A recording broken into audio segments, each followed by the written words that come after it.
आज देश का कोरोना मीटर क्या कहता है? बीते 24 घंटे में कोरोना ने कैसे तांडव मचाया? कोरोना काल के बीच प्रवासी मजदूरों का क्या हाल है? मजदूरों के हालात पर देखिए हर शहर की रिपोर्ट। और वित्त मंत्री ने आज 20 लाख करोड़ की आखिरी किश्त के ऐलान में किस सेक्टर के लिए क्या क्या ऐलान किया, देखिए दिव्यांगों के लिए खास बुलेटिन में देश में कोरोना का हर बड़ा अपडेट। आज लॉकडाउन 3 खत्म होने वाला है और कल से लॉकडाउन 4.0 की शुरुआत होने वाली है, लेकिन देश का कोरोना मीटर लगातार बढ़ता ही जा रहा है। कोरोना का जो नया डेटा सामने आया है वो डराने वाला है। पिछले 24 घंटे में कोरोना के लगभग 5000 नए मामले सामने आए हैं। एक दिन में 4987 नए केस, नए मरीजों के मामले में एक नया रिकॉर्ड है। इसके साथ ही देश में कोरोना मरीजों का आंकड़ा 90,000 के पार हो गया है। अब तक देश में कोरोना के 90,927 मरीज हैं, तो 53,946 एक्टिव केस हैं। वहीं कोरोना से अब तक 2,872 लोगों की मौत हो चुकी है। 34,108 लोग इलाज के बाद ठीक हुए हैं। देश में सबसे ज्यादा खराब हालत महाराष्ट्र की है, जहां कोरोना के कुल केस 30,706 हो गए हैं। वहीं मौत का आंकड़ा 1,135 पहुंच गया है। 9,333 कोरोना के केस सामने आ चुके हैं। मौत का आंकड़ा 129 पहुंच गया है। गुजरात और तमिलनाडु में कोरोना के केस 10,000 के पार हैं। गुजरात में 10,988 केस सामने आ चुके हैं। 625 लोगों की मौत हो चुकी है। वहीं तमिलनाडु में 10,585 कोरोना के केस सामने आ चुके हैं। मौत का आंकड़ा 74 पहुंच गया है। देश में कोरोना संकट के साथ साथ एक और संकट पैदा हो गई है। देश भर से गरीब बेबस प्रवासी मजदूरों की तस्वीरें सामने आ रही हैं। देश भर में लाखों प्रवासी अपने घर जाने के लिए जूझ रहे हैं। धीरे धीरे ये इंतजार आक्रोश में बदलने लगा है। आज दिल्ली से यूपी तक, हरियाणा से गुजरात तक कई शहरों में मजदूरों ने हंगामा किया। राजकोट में ट्रकों में तोड़फोड़ हुई। सहारनपुर और झांसी में मजदूरों ने चक्का जाम कर दिया। कई जगहों पर पुलिस ने सख्ती भी दिखाई है।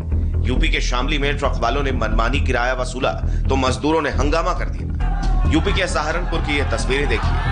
लॉकडाउन में फंसे मजदूरों ने जबरदस्त हंगामा किया है। पैदल अपने गांव की ओर जा रहे इन मजदूरों को सहारनपुर अंबाला हाईवे पर रोक दिया गया, जिसके बाद इनके सब्र का बांध टूट गया। झांसी में यूपी-एमपी बॉर्डर पर भी जमकर हंगामा हुआ। मजदूरों ने इस कदर प्रदर्शन किया कि 10 किलोमीटर लंबा जाम लग गया। यूपी-एमपी बॉर्डर पर हजारों की तादाद में मजदूर फंसे हुए हैं। जिला प्रशासन इनके लिए बसों का इंतजाम करने में जुटा है, लेकिन जब बस कम पड़े तो इन मजदूरों का गुस्सा फूट पड़ा। जिला प्रशासन के खिलाफ हाईवे पर ही प्रदर्शन करने लगे।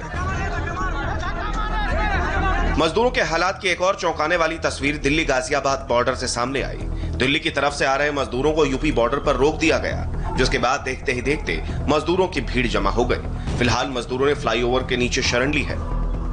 इस वक्त मैं यूपी बॉर्डर पर हूँ और यहाँ की तस्वीरें दिखाऊंगी जो कि बेहद हैरान करने वाली हैं और साथ ही परेशान करने वाली भी, क्योंकि सैकड़ों की तादाद में यहाँ पर मजदूर जो है वो NH9 के हाईवे के नीचे जो है छांव पाकर यहाँ पर रुके हुए हैं। दरअसल प्रशासन की सख्ती की वजह से ये इस बॉर्डर को क्रॉस नहीं कर पा रहे हैं। आगे की तरफ जो है गाजियाबाद पड़ता है और ये दिल्ली से निकल तो चुके हैं, लेकिन यहाँ पर ना सिर्फ दिल्ली से आए हुए लोग बल्कि हरियाणा और दिल्ली NCR से आए हुए लोग यहाँ पर बैठे हुए हैं, रुके हुए हैं और ये यही इंतजार कर रहे हैं कि इन्हें इजाजत मिले आगे जाने की। फिलहाल तस्वीरें ये बेबसी की हैं, लाचारी की हैं। लाखों प्रवासी मजदूर काम नहीं होने की वजह से अपने घरों की तरफ पलायन कर रहे हैं। ऐसे में आने वाले दिनों में रोजगार की भयंकर समस्या होने वाली है।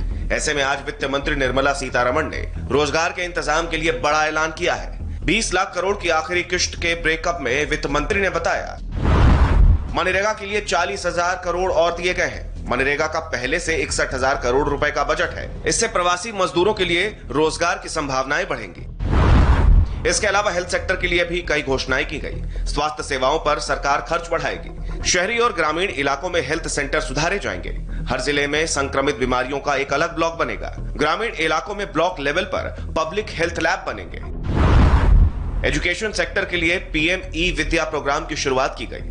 हर क्लास की पढ़ाई के लिए DTH चैनल चलाए जाएंगे। रेडियो और पॉडकास्ट के जरिए स्टडी मटेरियल जारी किया जाएगा। दिव्यांगों के लिए भी ई-कंटेंट तैयार किया जाएगा। टॉप 100 यूनिवर्सिटी को ऑनलाइन कोर्स शुरू करने की अनुमति दी गई है। इसके अलावा कॉर्पोरेट सेक्टर में भी सुधार के लिए कई घोषणाएं की गई। MSME के दिवालियापन की सीमा 1 लाख से बढ़ाकर 1 करोड़ कर दी गई है। 1 साल तक दिवालिया घोषित करने की प्रक्रिया पर रोक लगा दी गई है। कंपनी एक्ट के तहत कई नियम आपराधिक श्रेणी से हट जाएंगे। निर्मला सीतारमण ने सरकार की योजनाओं का ब्यौरा तो दिया, साथ ही उन्होंने कांग्रेस पर निशाना भी साधा। दरअसल कल राहुल गांधी ने पैदल घर जा रहे कुछ प्रवासी मजदूरों के साथ बात की थी। कांग्रेस पार्टी ने इसकी तस्वीरें भी जारी की। इसी पर वित्त मंत्री ने आज तंज कसा। क्यों उनके अपने अपने राज्य सरकार जहां भी है और ट्रेन मंगवाएं और माइग्रेंट्स को उसमें बिठाएं और माइग्रेंट्स को इतने सुविधा के साथ, सुविधा काफी नहीं है फिर भी सुविधा के साथ उनके घर तक पहुंचाने के लिए उनके अपने राज्य को, जहां कांग्रेस के सरकार हो या जहां उनके स्नेह पार्टीज हैं, अलायंस पार्टीज हैं, उनके पास बात करके उनके साथ कोऑपरेट करके और ट्रेन मंगवाएं और माइग्रेंट्स को ट्रेन में बिठा करके उनके अपने घर भेजें, ना कि जब वो दुख के साथ पैदल जा रहे हैं उनके टाइम बर्बाद करते हुए उनके पास बैठ करके बातचीत करना।